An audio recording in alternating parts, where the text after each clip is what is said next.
It's a story that's become the stuff of legend in New Orleans. In 2006, with the city still shattered from Katrina, the Saints and new head coach Sean Payton were in search of a quarterback. Their target was Drew Brees, who was coming off a career-threatening injury. But the Saints had to beat out the Miami Dolphins to get him. They did. Brees signed, and the rest, as they say, is history. I'm just going to be myself, and I think everything's going to work out just fine. Brees, straight drop back, well protected, throws near sideline, catch made in the end zone. Brees drops back, steps up in the pocket, flushes to his left, fakes it, throws back corner of the end zone. Ben Watson, touchdown Saints. The key players in Brees becoming a Saint: Peyton, head coach; Mickey Loomis, general manager; Dr. James Andrews, Brees' surgeon; and Dolphins head coach Nick Saban. But in the footnotes of history, one man behind the scenes played a pivotal role. Another player just speared him in the back, and that levered the humeral head out of the socket. This is Dr. Tim Finney, Saints team physician from 1991 to 2010. If the Saints were going to sign Brees, Dr. Finney had to be the one to pass his physical. He vividly remembers the initial conversation about Brees at the NFL Combine in 2006 in Indianapolis. The trainer came in and said, Doc, we're looking at a new free agent quarterback. And I immediately said, please don't tell me it's Drew Brees, because I knew the devastating injury that he went through. And he said, no, we're looking at Drew. And I said, oh, geez. His concern was legitimate. Brees had a 360-degree labrum tear, tore most of his rotator cuff, and dislocated his shoulder. It's one of the worst injuries a quarterback can suffer. At that time, no other signal caller had returned from such a gruesome injury to his throwing arm. Immediately, when I got home from Indianapolis, I looked up the injury, watched the film of the injury, basically looked at the video of the surgery, called Jim Andrews on the surgery. So I was able to evaluate all that, at the time when we left Indianapolis and got home.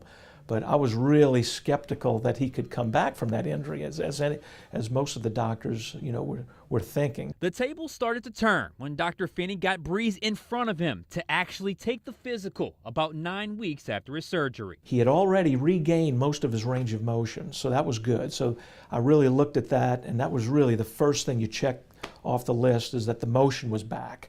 And once you get your motion back after this kind of surgery, then it's all strength training. And Finney says what finally sold him wasn't just the physical rehab, but the mental makeup of Brees. I know that this town is craving a winner, and you're going to get one. It was amazing when you talk to him how confident he was at coming back. And he just gave you that impression that he was going to rehab to the fullest and get everything back. So my initial report still said he had a long way to go.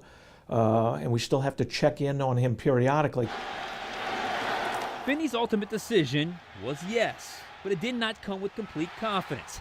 To put it into context, 30 NFL teams weren't even willing to look at Brees. One other team did, and Nick Saban and the Dolphins determined he was damaged goods. And investing in the wrong players, particularly at quarterback, can set a franchise back years, which means Finney became the only NFL doctor willing to put his reputation on the line and pass him. I wrote my 4-page report. I actually even called the Miami Dolphins doctors and talked to them a little bit. And they sort of scared me a little bit, but I still held to my gun, and I said that he looked really good. It's always a little risky. Sometimes you don't sleep at night worrying about it, but I look back on it now, and I thank goodness that that I did that. And I think it was one of the things that I'll always go back and say, hey, I'm thankful that I really did pass him. He starts in the shotgun, drops back, looks to the far sideline, wide open. Drew Brees is the NFL's all-time leading passer.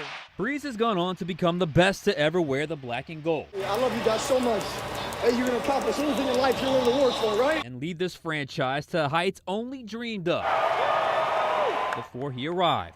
Dr. Finney is no longer with the club, but his legacy in league circles as the only doctor willing to pass Brees' physical will forever remain intact. Every year that I went back to the Combine after that, it was like they always would come up and say, boy, you were right on that guy. Good luck. Thank God you passed him. Dr. Finney is proud to have a small role in the best decision the Saints organization has ever made, but he's quick to give credit to the one person who truly deserves it. I'm sort of lucky in a way that I was able to, have him as a player to evaluate. And I mean, I'm telling you, 99% of it is him and the surgery, his rehab. But I feel like I had a little part in getting him here.